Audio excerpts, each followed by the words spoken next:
Hey guys, how's it going? My name is Josh Goldberg. I'm an Eagle Scout from Troop 3 Westwood, Massachusetts. Just bring you another video of the Scouting from Home. I'm here today to talk to you about building what we're calling a Camp No Fire. A lot of what we do in Scouts, especially with fires, tends to be how do you build a real one, whether we're backpacking or car camping with our troop. Unfortunately, especially where I live out in the West, is that there are a lot of places, whether it be a national park, whether it be any sort of Bureau of Land Management land, there are a lot of fire restrictions right now where you're simply not allowed to build a fire. And so what I'm going to teach you today is a simple method to still be able to give yourself a light source in your camp without actually building a fire. As I said, we're going to call it a Camp No Fire. It's really simple. You can use whatever you have in your house. It's not a prescription. You don't need to go out and buy fancy gear. I say just kind of go into your camping gear and see what you have.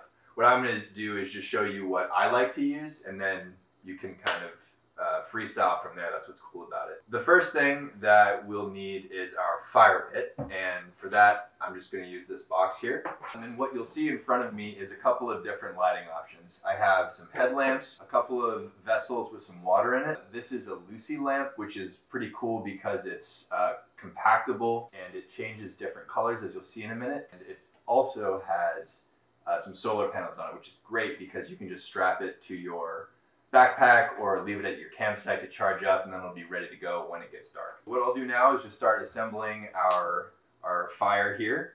First things first, actually, I'll do this Lucy lamp. So as I said, it changes colors, and I'll choose this one because it kind of looks like a flame.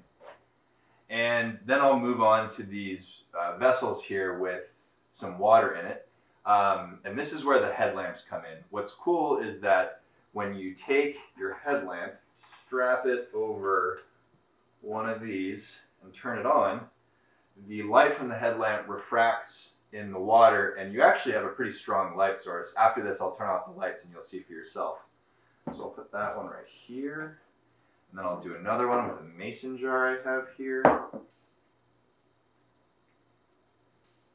And some of you might be wondering, well, what if I'm backpacking? I definitely don't have the space for a mason jar, and that's totally understandable. What I like to do is just take an Nalgene or a semi-transparent water bottle I might have and just put my headlamp on that, and that you get a pretty cool lamp there for yourself.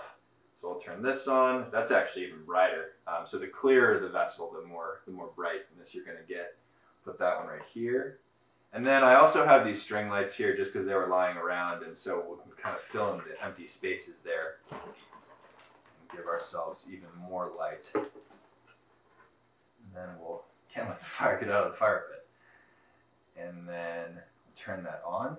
Now we'll just turn off the lights, see what our fire looks like.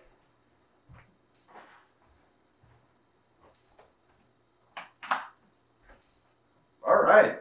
That's actually pretty bright, and it was just using a couple headlamps and a few other light sources, and we have ourselves a pretty good light source for our campfire. So as I said, super easy way to light your fire when fires are not allowed, and I hope you find this useful for your future camping adventures.